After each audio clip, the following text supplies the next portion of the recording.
Yabo izinyanya zabo zithojeni. Nami ngiyangani, nami ngiyafuna ukuthini ijoka sokuzongifumane. Mina ngikhonza baphansi. Ngikhonza noNkulunkulu.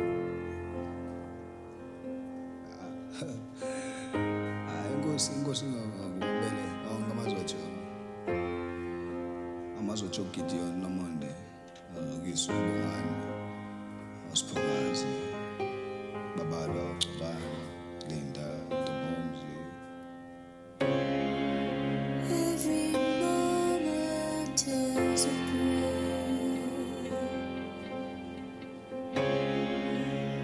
Every love is now.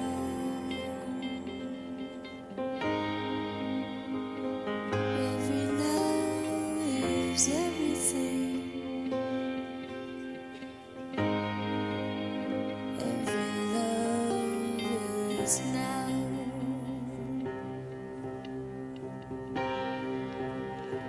Every now is everything. Every now is wow. Every love is now.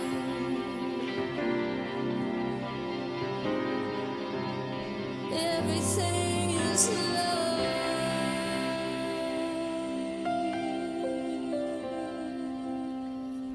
You know, once I fell in love with a Dracula. Trust no one but God. Oh, Father. Father. grant me Thank serenity. you for the breath of femininity. I'll accept the things I cannot change. You all got to give thanks and praise for good food and shelter, guidance and Give protection. me courage to change the things I can, and the wisdom to know the difference. Temptation, Lord, tempted. I didn't say that. Try the weather is cold. Oh, I went to the city of gold. Nobody gives a damn. I'm all alone in the wilderness. Consciousness. Who am I? Left me alone in the cold wine. Why don't you deal with your own issues?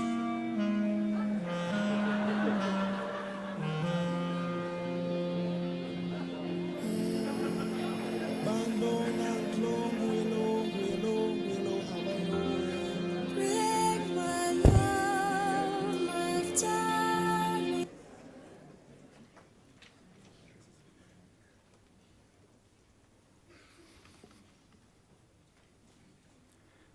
Good afternoon, everybody. My name's Stuart Corbridge. I'm one of the pro-directors here at LSE, and it's a very great pleasure and honour to do three things in very short order.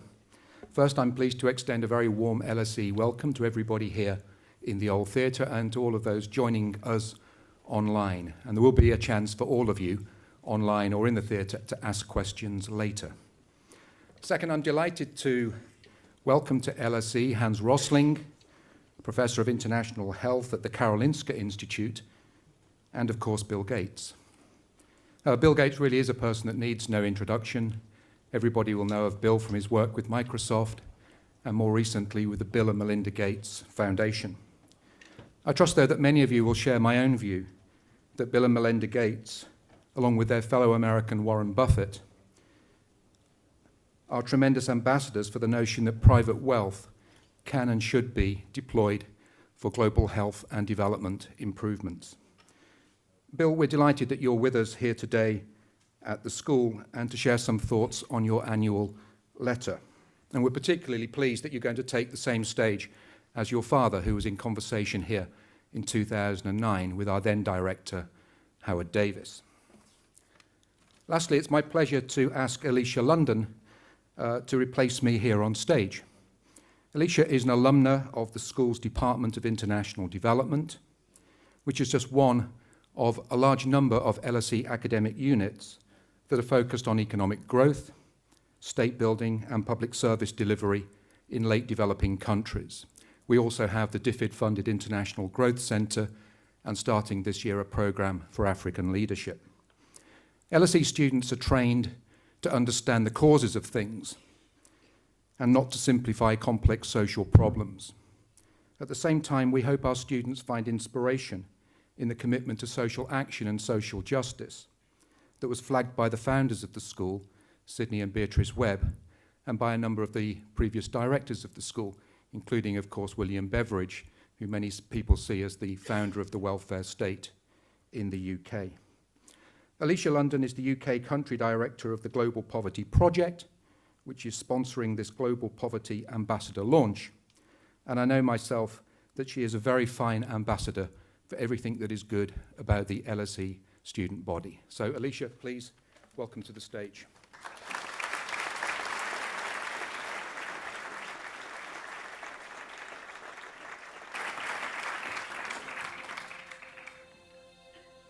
One of my dreams is to see a world where people don't have to lack anything, where every child go to school, where everyone can have access to medical services, where there's no difference between a man and a woman in terms of participation. It's a world where there is no poverty anymore. Well, thank you very much, Stuart. And thank you to the London School of Economics for hosting us here today. It's a place which is very dear to my heart and a world-class institution. I couldn't think of a better place to launch the 2012 Global Poverty Ambassadors from here. The Global Poverty Project is a movement of individuals passionately committed to seeing an end to extreme poverty within our lifetime, the kind of world that Mercy was just speaking about. I wanted to take the time for all of us to stop and begin this event with Mercy's vision. Because this isn't just our vision, this is a vision that is held and is being driven by people all around the world, led by those living in extreme poverty and fighting for change. And we believe one of the best things we can do is to activate citizens to become more effective in understanding the causes of these things and what they can do in response. I also wanted to start with a reminder that this vision isn't just a big idea. Tackling extreme poverty is not just an idea, it's a reality in the making. And this is something we'll hear from our two speakers here today. It's an absolute honour to have brought together today two of, I think, some of the most visionary people fighting extreme poverty and thinking about this around the world. Obviously, Mr. Bill Gates and Professor Hans Rosling, thank you for making the time to be here. Just one more plug as well for everyone looking in online from home. We want to encourage you, even if you're in the audience here today, to take out your Microsoft software-enabled devices, of course, turn them on and participate in this discussion. Just like ending extreme poverty, this is something we don't want people just to observe. I want you to be on your phones, tweeting, commenting, and getting this happening all around the world. Now, these are really big and complex issues, but progress is being made. And we think one of the best things we can do is understand these issues in more depth.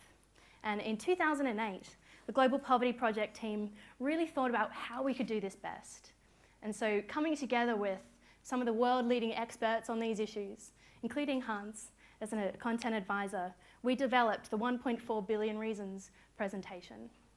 This presentation, developed and presented by live presenters, explains the reality of extreme poverty, the progress that is being made, how we can overcome barriers like fighting corruption and tackling disease, and what is it that we can all do as an individual. It's been extraordinary. Hundreds of thousands of people have heard about it. 70,000 people have seen it, decided to take more effective actions, and are joining us on campaigning for more effective aid, better aid, for increased governance and fighting corruption and more ethical trade in our world. And as we were launching the year ahead, I sat down with the Global Poverty Project team and we were thinking about what is the best way to take this message even further. We realised that the biggest power that we have is when person to person we talk, we engage, we think about issues and we challenge each other. This can happen online, as it is today, or it can happen live in person. So what we decided to do was to train up some of the leading voices across the United Kingdom to deliver the 1.4 billion reasons presentation in their communities. We have 70 of the first Global Poverty Ambassadors joining us here today, and really this event is about you. This is something that the ambassadors will be delivering the presentation, they'll be campaigning for change, joining us around the world in the next year, especially to leverage an additional $100 million campaigning for fighting childhood diseases. They'll be leading the movement as we live below the line this May, where 20,000 people around the world will choose to live on £1 a day for 5 days to raise awareness of the 1.4 billion people that live on £1 a day for everything, every day. And they'll be raising awareness of the UN International Year of Co-operatives and the importance that the cooperatives have in fighting extreme poverty. In launching this initiative, as I finish up, I want to pay particular thanks to the cooperative group. This is something that honestly wouldn't have happened without them. And as an organisation that is passionate about extreme poverty, there, I don't think, is any other partner to be launching this. They're a leading voice and a leading business on fighting extreme poverty through ethical trade, ethical finance, and supporting organisations like ours that campaign for change. So thank you to the cooperative. And as we finish, I wanted to draw attention to the ambassadors sitting in the room. In a minute, we'll have a chance to meet them. They are extraordinary young people, people from businesses, faith communities all across the UK. We'll have a chance to meet them more in a moment. We bring one of them up on here on stage. But for the meantime, before we do, I'd like to introduce you to more of the team, more of the vision, and more of the impact of the Global Poverty Project.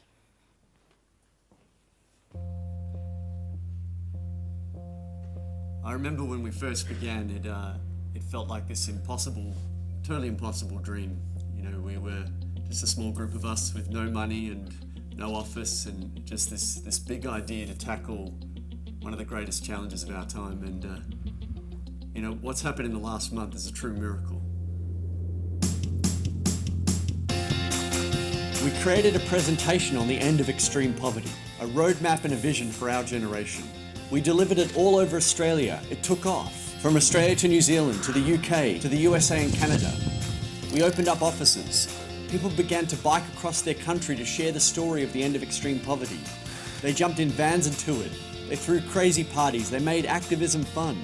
We did experiential campaigns and lived under $1.50 per day in food to raise money for the extreme poor. We dreamed and began to execute on a massive public awareness event during Choggum when world leaders were in Australia. We were throwing a concert in Perth around the end of polio.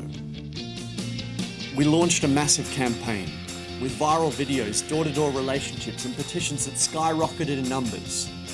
We quantified the desire of our generation to end this disease. Celebrities began to reach out. Academics blogged, we did photo shoots, sold shirts and created installations to point to the bigger picture. And together with our partners, it worked.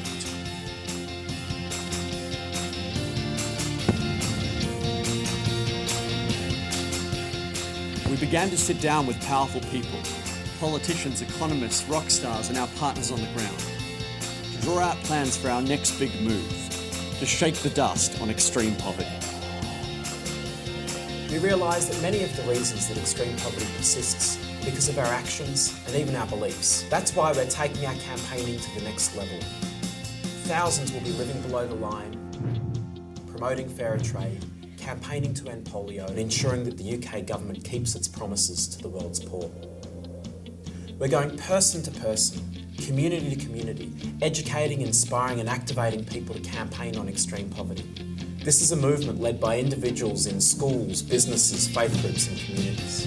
In 2012, over 100 global poverty ambassadors will be leading voices in their communities, presenting the groundbreaking 1.4 billion reasons and mobilising their peers to take action. We're thrilled to be partnering with the cooperative on the Global Poverty Ambassador Program. 2012 is the UN-backed International Year of Co-operatives. The cooperative are doing more than ever to tackle global poverty through cooperative support, ethical trade, ethical finance and campaigning. Together we are equipping leaders across the UK to stand up and say, we can be the generation that sees an end to extreme poverty. This is just the beginning.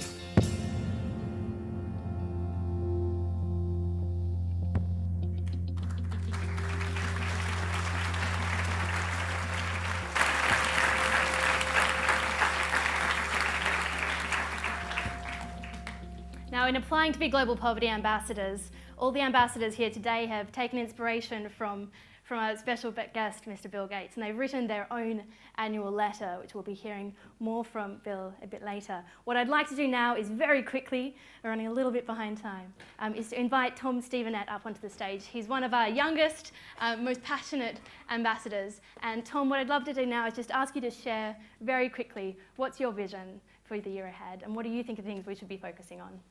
Thanks, Alicia.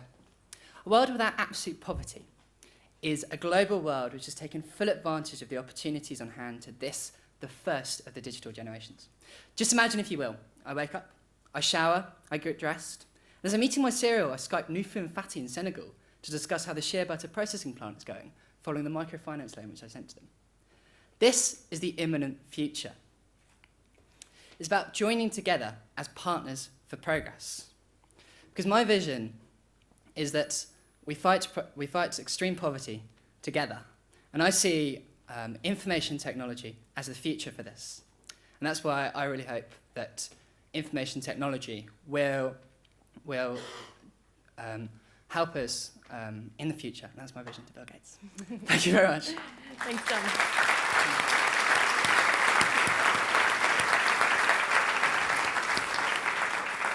Thank you so much, Tom. I really hope everyone gets a chance to meet all of the ambassadors.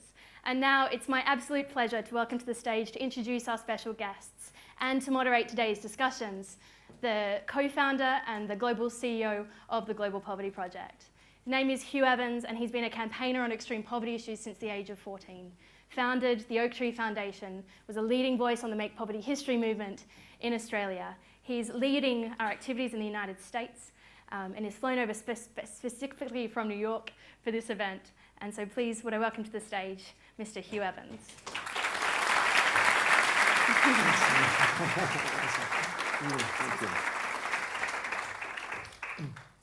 Well, thank you, Alicia, for that very kind introduction, and welcome to everyone. I am so excited about the Global Poverty Ambassador Program that we're here to launch today. I think this program has tremendous potential to push forward the movement to end extreme poverty. You could see when Tom was speaking, his passion was so evident and he just wants to get out there and do things. I think that that kind of commitment is exactly the kind of commitment we need to have advocates right around the world.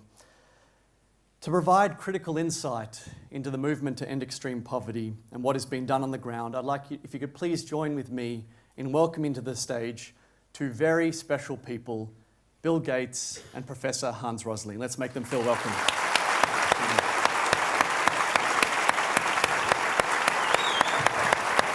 Thank you. Thank you, Hans. Yeah, in a second. We'll grab a second in a minute.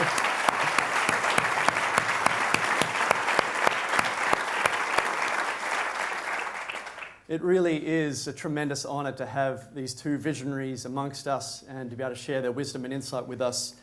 Bill, I've always been deeply inspired by your tremendous humility and your powerful impact, and it's been an honour to work with you and your team at the Foundation in the past year on the End of Polio campaign, and we're very excited that you're here today, and we look forward to hearing your remarks shortly. First up today, it is my great pleasure to introduce you to a good friend and advisor of the Global Poverty Project, Professor Hans Rosling. Hans is the Professor of International Health at the Karolinska Institute in Sweden. He's the co-founder of the Gapminder Foundation, which promotes a fact-based worldview by converting international statistics into compelling and interactive graphics. It's really quite amazing. He's been an advisor to the World Health Organization and UNICEF. He's a leader in global health. He's been an invaluable advisor to us at the Global Poverty Project because the passion he brings to facts. And today he'll be speaking about the current state of extreme poverty in the world and the barriers we need to overcome to end extreme poverty. Ladies and gentlemen, Professor Hans Rosling. Thank you. Thank you.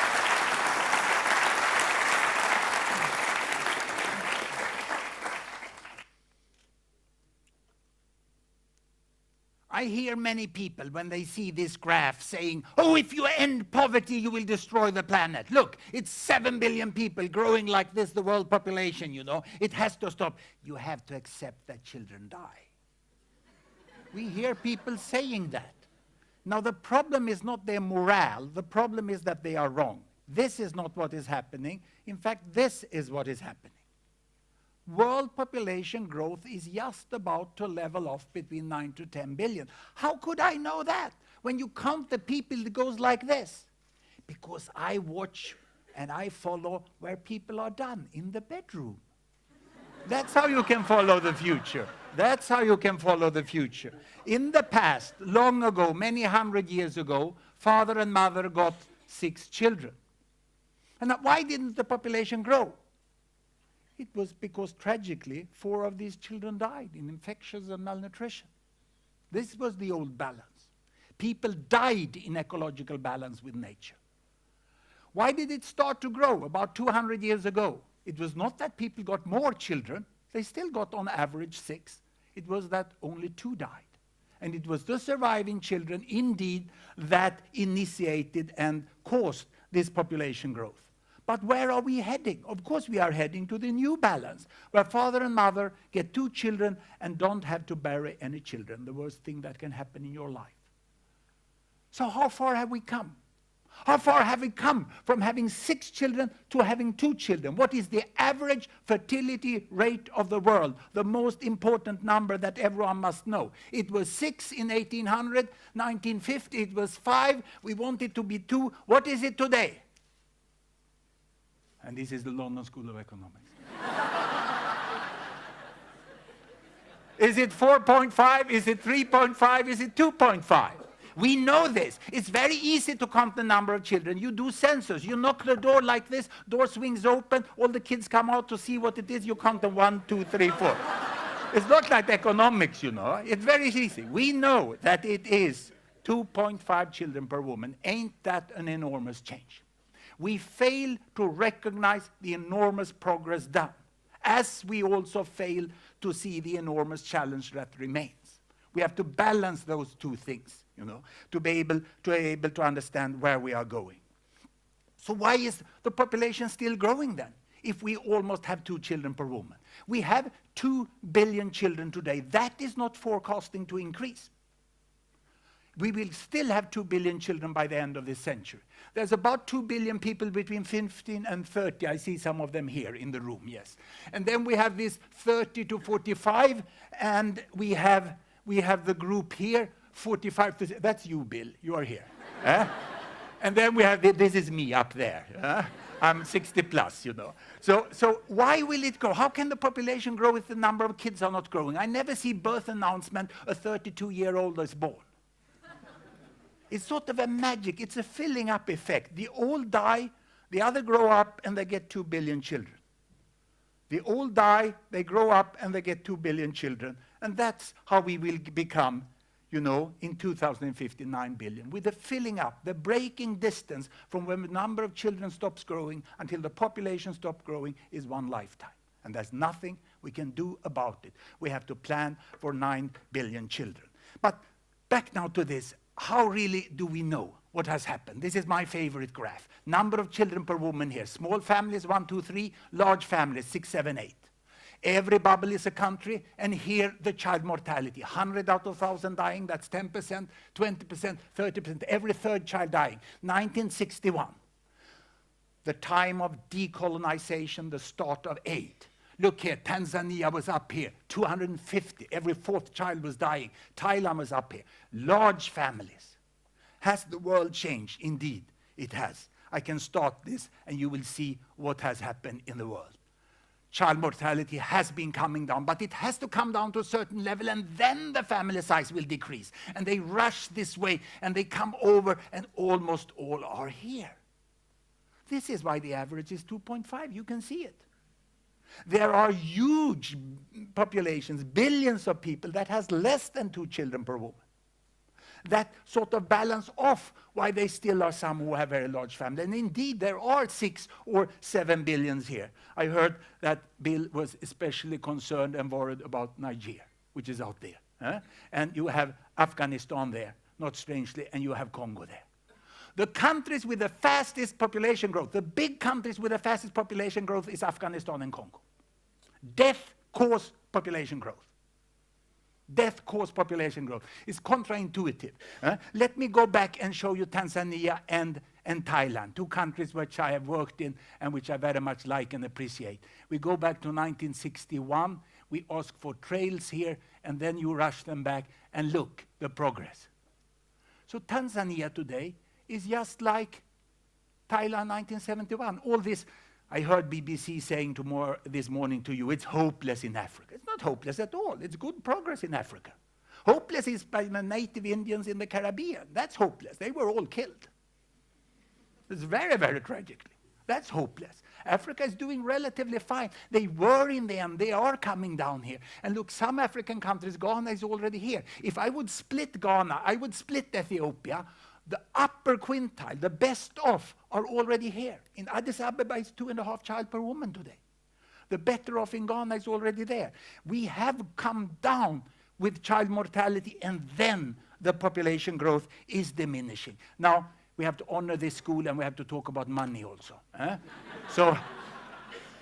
So if I then would go over here, and I would show you the same thing with money per person, income per person here, and child mortality. You saw it was those who had low income that had high child mortality, and this is what has happened over the years from 1960.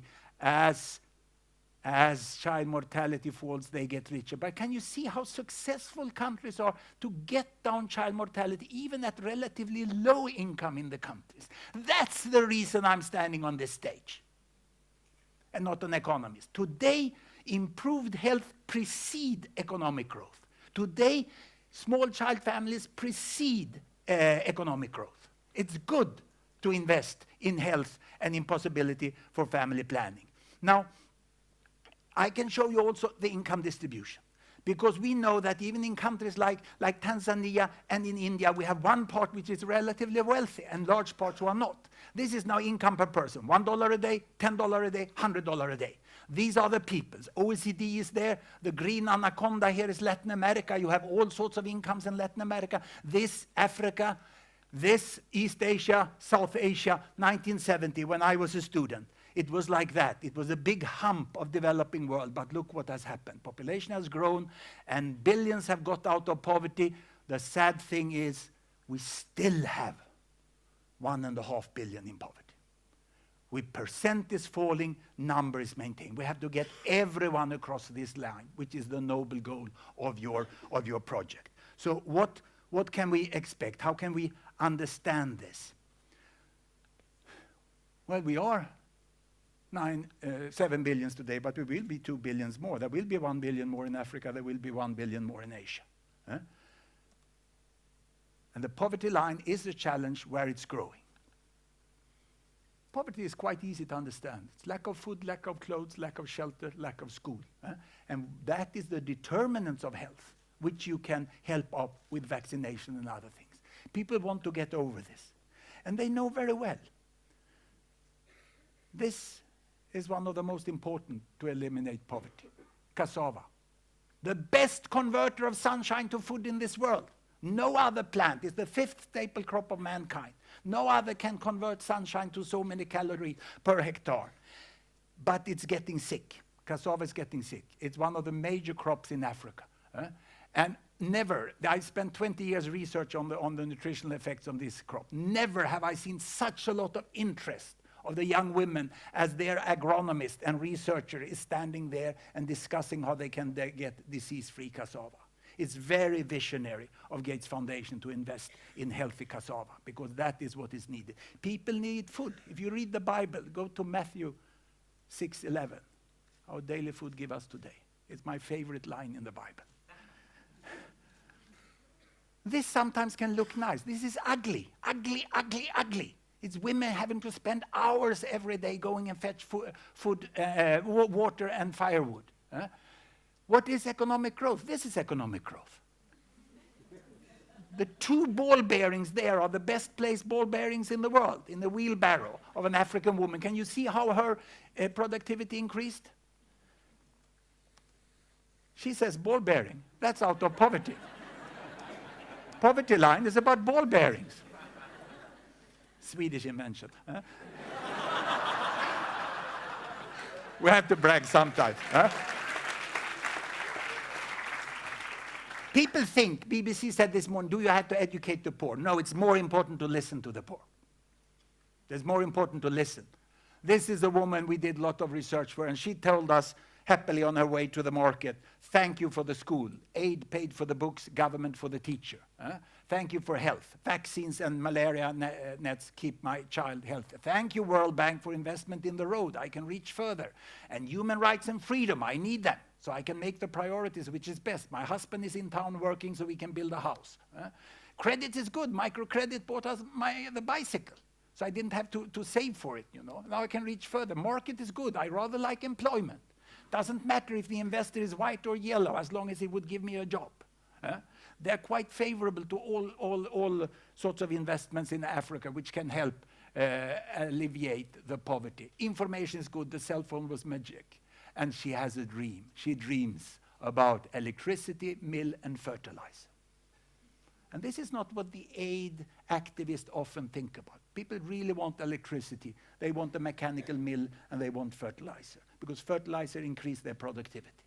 And then they don't have to cultivate so big areas, and then they will catch more carbon dioxide with the forest. It's not intuitive what is the best thing to invest in. You really have to analyze. So, this is more or less the challenge we have in front of us. That woman wants to get out of poverty. It's she who will get out of poverty. We can only help her.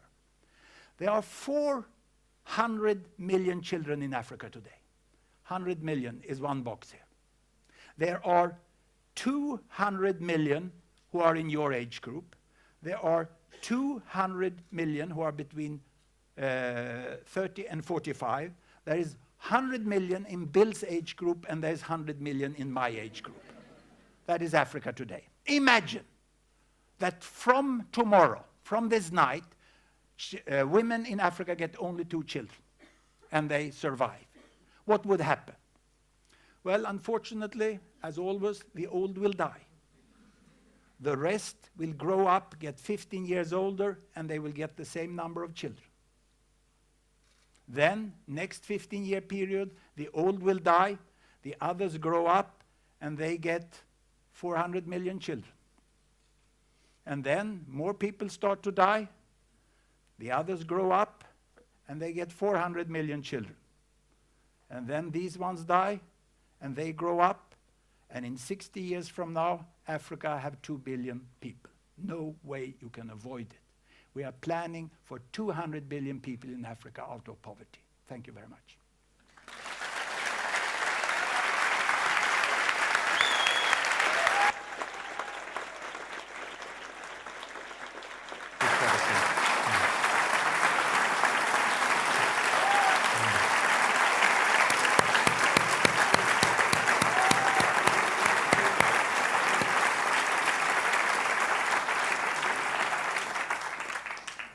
Thank you, Hans. Your insights are truly incredible, and the way you communicate really rocks everyone in their audience. So thank you so much. I think this is wrong. You can use it with toilet paper roll at home, and you can check it that it really works.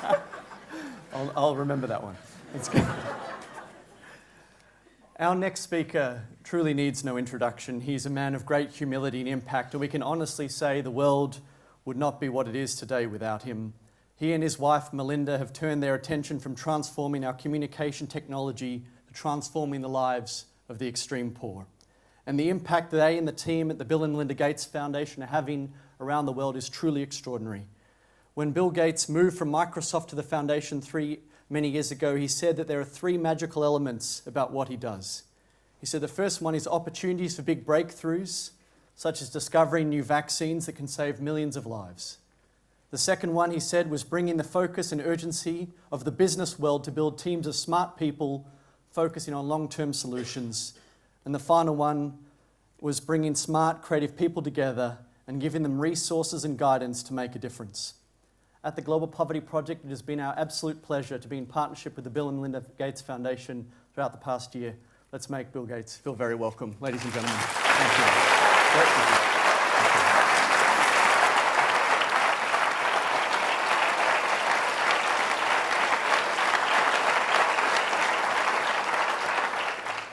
Well, good afternoon.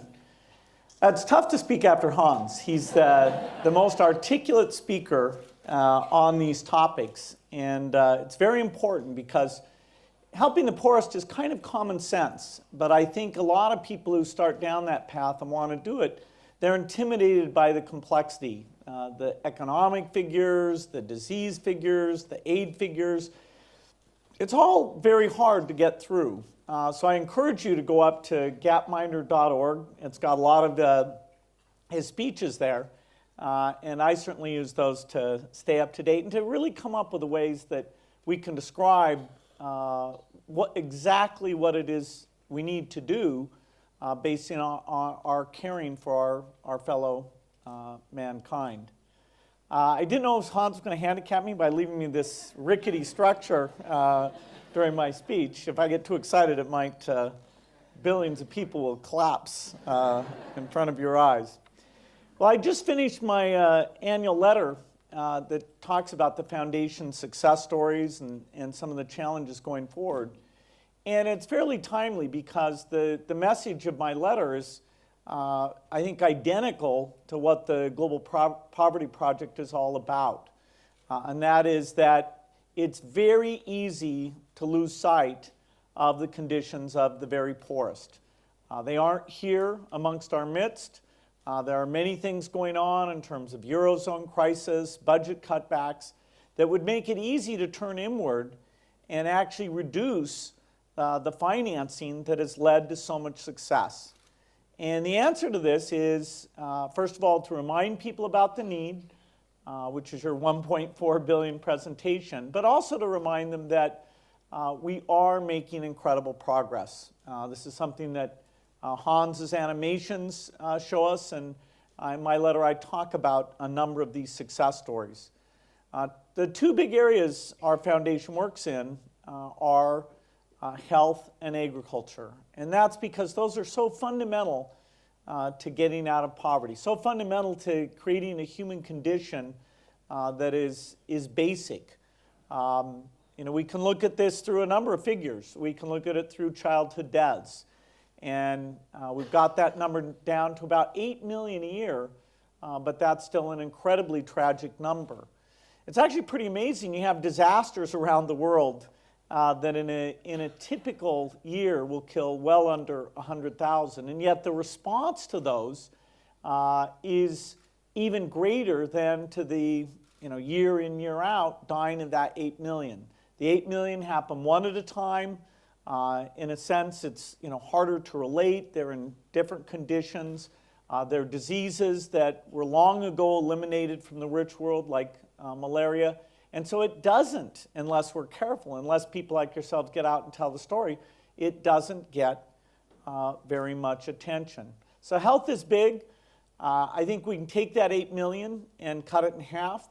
We're going to have to take the vaccines we have and get them out into broader distribution. And we're going to have to invent new vaccines. Now, the other topic that I'll give you a few examples on here is agriculture.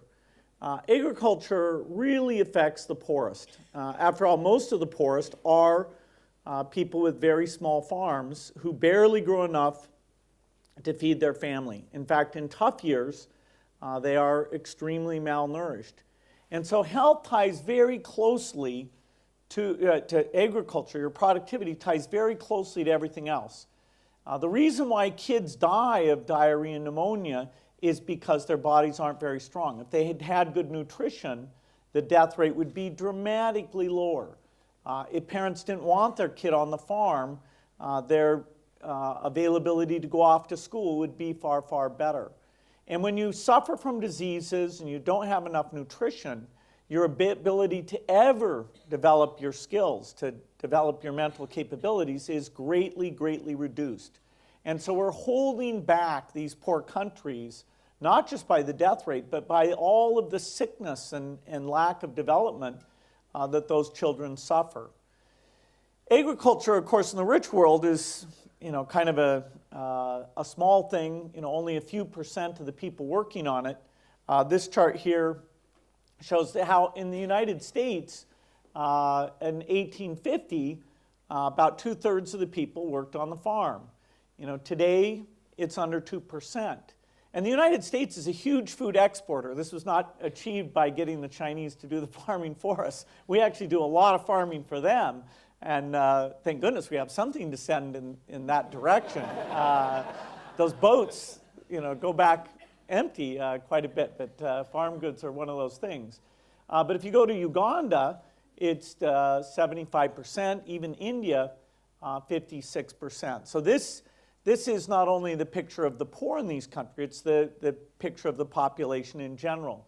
And so you've got to imagine their productivity is dramatically less than what we're used to. Another key point is that they wake up every day thinking about food. Food is a huge part of their economic existence.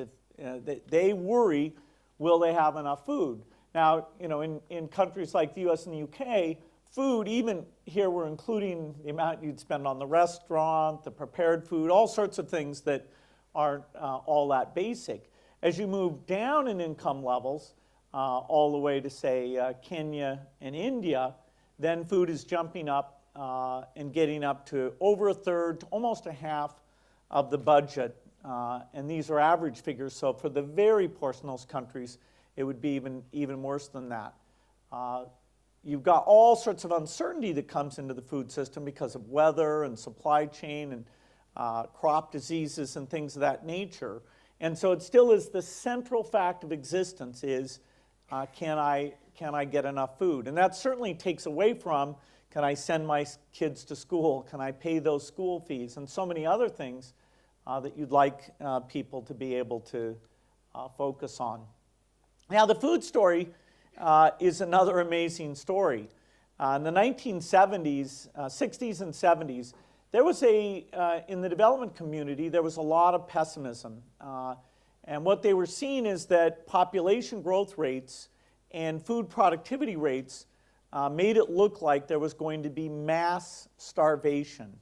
And in fact, what happened was good news on both counts. That is, what Hans talked about in terms of people choosing to have smaller families, that started to kick in and was extremely positive. And the so-called green revolution, new crop varieties that a brilliant scientist named Norman Borlaug started down in a maize and wheat center in Mexico, those seed varieties became available, and Pakistan and India were able to double their grain output during those key decades. And so in fact, not only did they avoid the mass starvation, the number of calories per person actually went up during that period.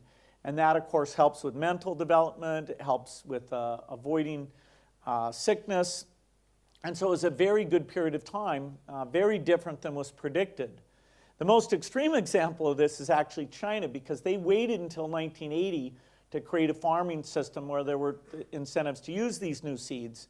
And so by then they really had the foundation to understand how it would be done. And so farming productivity in that country in a 12-year period doubled, which freed up labor and had a really phenomenal effect that you see in their economic figures today. So this food story was going very well. In about the year 2000, the donors withdrew support. They hoped that market mechanisms would push things forward. They hadn't focused on the fact that in Africa, yields had not gone up as much. And so we see is that prices had gone down, and now somewhat they're going back up. And that's what happens. If you don't get supply increase, then demand increase goes up, because as people get richer, they want to eat meat. They want to eat more, but even more importantly, they eat meat, which is an indirect way of eating more grain. And so prices have gone up quite a bit. Here's a farmer. Hans talked about cassava. There's some nice cassava. In fact, in his picture, that woman on the bike, she had some cassava tubers on the back of her bike. You don't eat it directly. It actually has to be prepared. It's called tapioca in rich countries if you see it at all. One of the great things about it is that when you have drought conditions, this is the crop that will last it out the best. And so it's often grown as a backup crop where you'll grow, your maize, your corn, hoping that works out and you can sell that, but at least you'll be able to feed your kids with this. Now, as was mentioned, we've got some crop disease coming in. This is a brown streak disease. It's about as ugly as it can be. That cassava is completely inedible. And so it's very sad when you dig up and you see that's there, particularly if it's a bad year where this was the backup that you were going to take advantage of. Now, it turns out that there is a scientific innovation that lets us change the cassava crop so that it's not susceptible to this and one other disease. And so we've got a generation of African scientists coming along. We have in a couple different universities, one in South Africa, one in Ghana, 100 PhDs, 500 master students that are African scientists that will be able to do this kind of work in Africa. Dr. Joseph Nguru here is actually doing his work in Tanzania. He was offered jobs for about 3 times what the Tanzanians were willing to pay him. He's put up with a lot because he's a pioneer of getting labs in and doing this type of work there, but he's very committed to it. And what you see here in the lab are the very first tissue culture work where when you challenge them with these new disease types, they survive. Now, it'll take another 3 years, even if things go well, to get those out into the field, but it's pretty clear that the demand is going to be there. That's going to make a huge difference. Let me move on now and talk a little bit about some of the health progress. We've got some new vaccines that we needed to raise money for. I was actually here in London last June. We had a big pledging conference and raised all the money that was needed. So even in spite of tough economic times, governments, including UK, Norway, a lot of great commitments made there that will allow the vaccines to be affordable. One vaccine effort, the one that is very big right now, and it's the thing I spend the most time on, is the polio eradication. We've only eradicated one disease in the history of mankind, one human disease, and that's smallpox, which the last natural case of was back in 1977. That's a big deal because it killed millions of people a year, and now we don't even have to vaccinate. Polio, this campaign got started in 1987. At the time, 300,000 children a year were being crippled or killed. It's actually a tougher disease to eradicate than smallpox because actually with smallpox, everybody who gets the disease shows characteristic symptoms. And we had a vaccine that, even though it was kind of painful and it created this scar, a single dose of that vaccine would make you immune from getting the disease. With polio, most of the cases are invisible.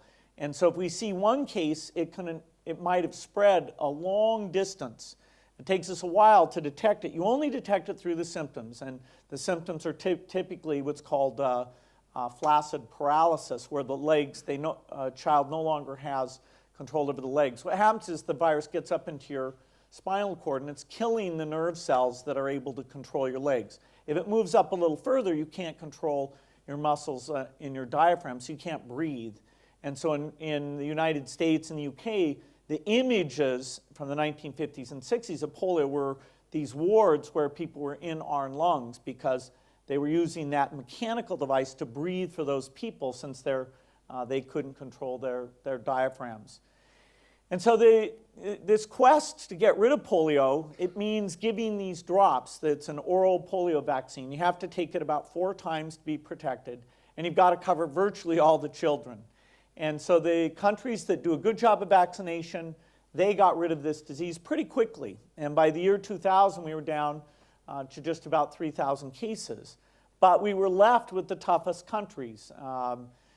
India had never gotten rid of it in 2000. Nigeria never had. Pakistan never had. Other countries would get rid of it and it would tend to spread back into them from those 3 countries. Today we have 10 countries still with polio left. But the phenomenal breakthrough from 2011 is that India, which was viewed as being the toughest of any of the countries, the number of children, the amount they move around, the bad sanitation system that helps the disease spread, we've gone a year now without a single case in India. And it took mind-blowing.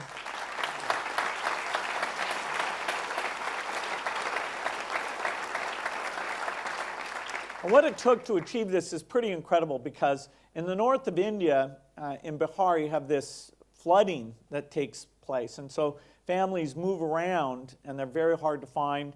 If you have the vaccinators from one caste, they often aren't that good at finding out how many kids are in the household of the other caste. You really had to do some incredible things. So this is actually in Bihar. These are people going for the polio vaccination campaign. So now that's done. India has to keep vaccinating so it doesn't spread back into their country. But the really tough problems are going to be Pakistan and Afghanistan. That's one epidemic. And a number of countries in Africa, but primarily Nigeria. Those are still the 2 that have never gone a year without a case. In fact, both of those have had quite a few cases. Pakistan actually had a significant increase in 2011 over the year before. So we've got the donors are somewhat fatigued. The people who give these drops, the people who get these drops, they're somewhat fatigued. But we've got to re-energize them and push ahead. And that's why, this weekend I'm meeting with the Pakistani vaccination people. I go to Nigeria every year. And we're thinking through how we use new tools, how we can get out, contract better. We do have some parents who refuse the vaccine because they think maybe it's to sterilize the girls or it's some Western plot. And we have to deal with rumors like that and make sure that they don't, if you get enough refusals, it absolutely stymies you. And part of the way we've reduced that is we're working with the Muslim, what they're called the traditional religious leaders up in northern Nigeria, and they've been really great in helping us with this. In fact, even in Pakistan, they have ceasefires where the polio vaccination campaign can come in. And so there's a lot of reason to think, even in those tough countries, we'll be able to get the success that we want. So I think the bottom line on this is there's a lot of reasons to be hopeful. Innovation is on our side. I'm always meeting with the scientists who are doing things like the AIDS vaccine, the TB vaccine, the malaria vaccine. And now they're getting great funding so that they're absolutely full speed ahead in doing that work. In the agricultural area, there is room for substantial additional productivity. In fact, if all we did was get African productivity to be half of what you have in Europe or in the United States, it would be a dramatic increase. Of those of the people who worry about food all the time, that doubling in productivity would take 3/4 of them and solve their problem. And so, really, we need to keep doing what we've been doing. And the only thing I think that potentially stands in the way of that is this turning inward because of these financial difficulties. If people think that aid is spent corruptly and doesn't have an impact, they won't stand behind it.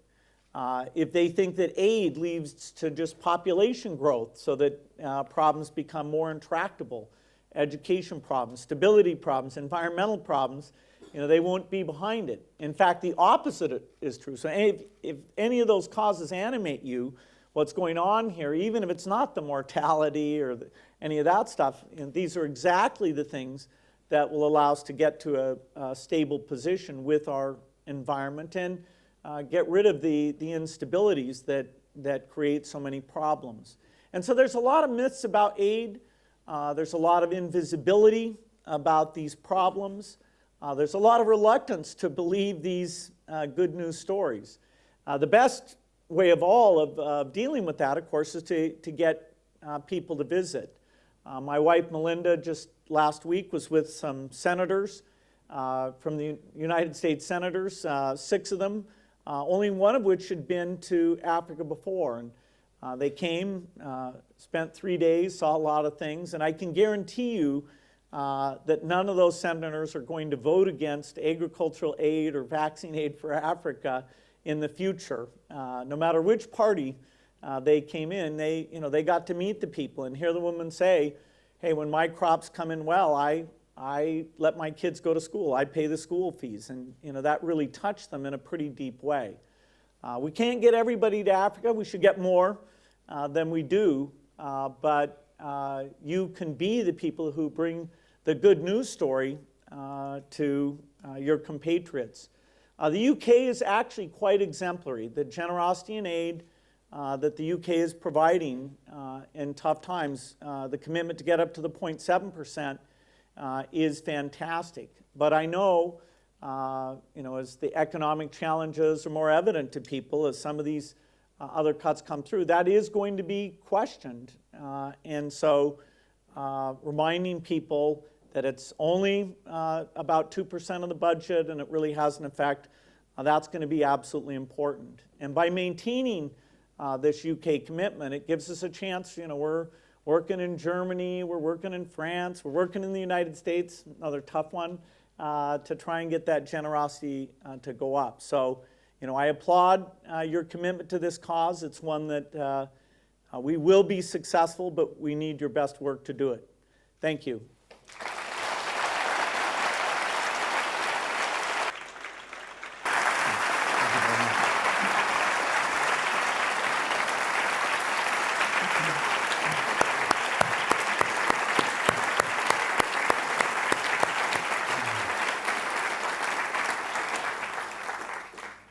Thank you so much, Bill. You make an incredibly compelling case for strong investment in agriculture and also ongoing investment in public health focused on vaccines and immunisations. Let's give him another round of applause, ladies and gentlemen.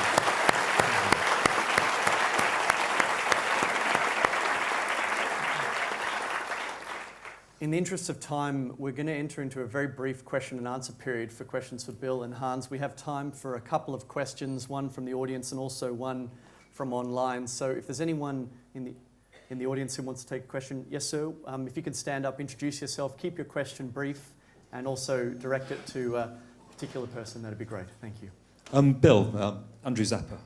I'm a new Global Poverty Project ambassador.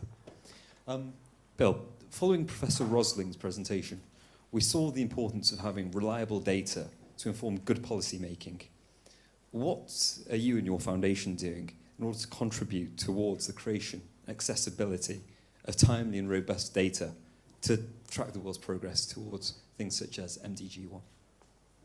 Yeah, it's disappointing that the data is not all that well known, and what is known, it takes a long time for it to get published. So take, for example, all the great money that's been given for malaria bed nets.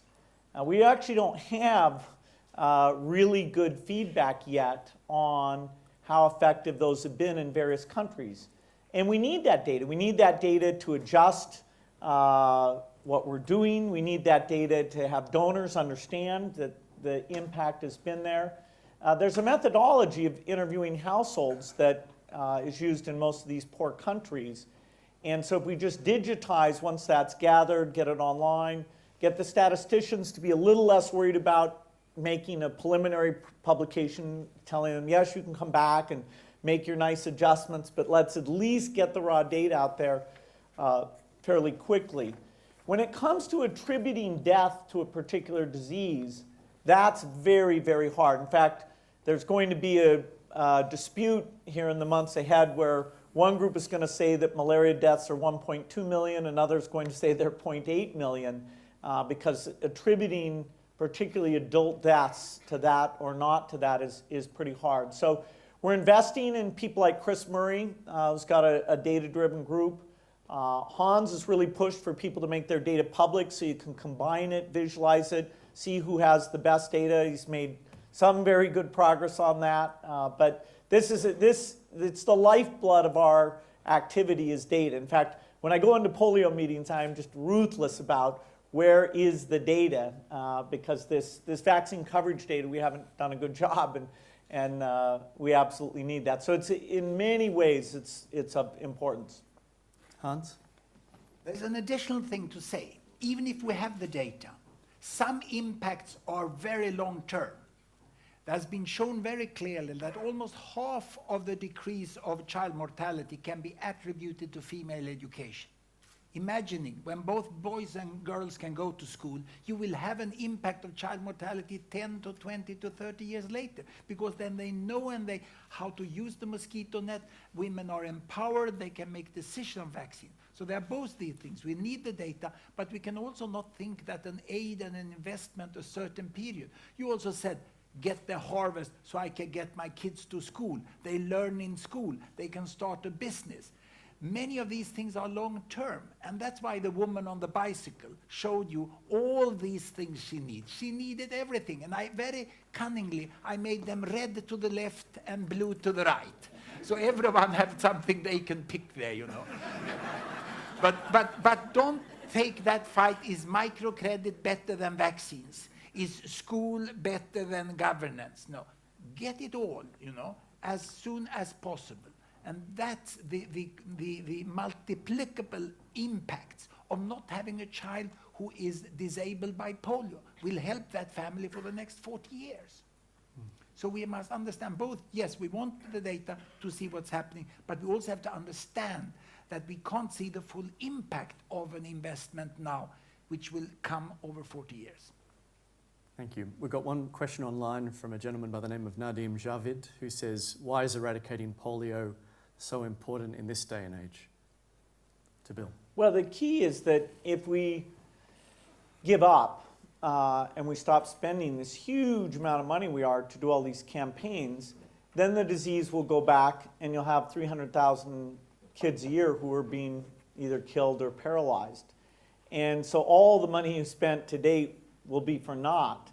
And even rich countries will have to be careful that there will be some spread into rich countries, not a lot. But that overall burden is horrific.